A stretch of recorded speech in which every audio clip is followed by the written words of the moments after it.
Do přírody uniká mnohem víc chemikálií, než si vědci mysleli. Přestože kvalita vody, kterou vypouštějí tuzemské čističky, se za posledních 20 let dramaticky zlepšila, objevují se nová nebezpečí.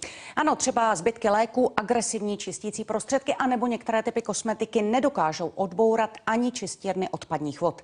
Na brněnské Masarykově univerzitě teď vznikl tým, který má jako první přesně zmapovat, jaké látky a v jakém množství se v Česku do přírody z vody dostávají. Docela čistá říčka na první pohled.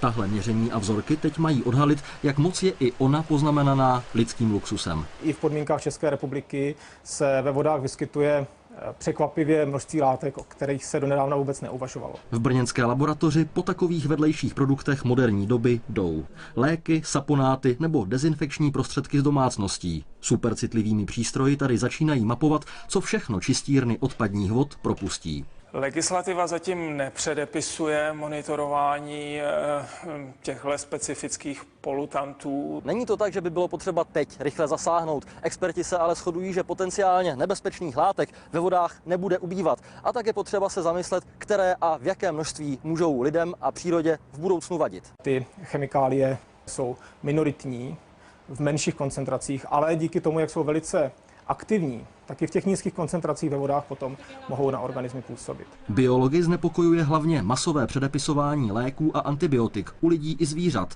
Do přírody se dostávají močí. Bakterie, proti kterým mají bojovat, si na ně začínají zvykat a léčiva ztrácejí účinnost. A teď je, co přesně rozbor vzorku brněnského týmu ukázal. Hlavně to, že ve vodě vědci nacházejí především zbytky léku. Člověk, který si bere prášek proti bolení hlavy, asi netuší, že se jeho část za pár dní může objevit v řece. Podobné je to s antibiotiky, zejména s těmi, která se používají k léčení dobytka. No a poslední skupinou léků, která se v rozborech objevila, jsou různé hormony, například antikoncepční přípravky. Do přírody se ale nedostávají odpadními trubkami jen léky. Z dalších údajů by se s nadsázkou dalo usoudit, že alespoň podle stopy, kterou za sebou Češi ve vodě nechávají, se hlavně voníme, čistíme domácnosti od bakterií a pijeme kávu. No a tento poslední údaj je možná zarážející, ale jen zdánlivě. Výzkumníci se totiž se zbytky drog ve vodě setkávají překvapivě často. Do přírody uniká z domácností mnohem víc chemikálií, než vědci předpokládali. S agresivními saponáty si neporadí ani čističky odpadních vod. A to se pak může odrazit i na zdraví člověka. Na brněnské Masarykově univerzitě vznikl tým, který jako první v zemi látky mapuje. Zkouší nové metody, jak chemikálie z vody úplně odstranit. Umývání nádobí, čištění dřezu.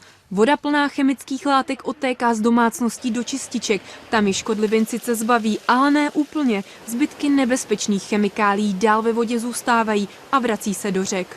Dopady na člověka pak jsou velice různorodé, například poškozování imunitního systému, poškozování rozmnožování. Souvisí chemické látky také s neurologickými poruchami. Kromě saponátů do přírody unikají i zbytky léků nebo kosmetiky. Vědci zkoumali vodu, která už prošla čističkou. Ve všech vzorcích našli zbytky repelentů, v 4/5 případů látky z antibiotik.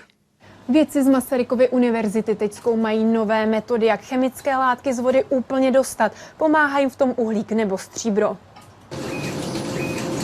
Uhlíkové nebo stříbrné filtry by se podle vědců měly instalovat především do menších úpraven vod. Ukazuje se, že čističky ve velkých městech odstraňují nebezpečné látky mnohem lépe.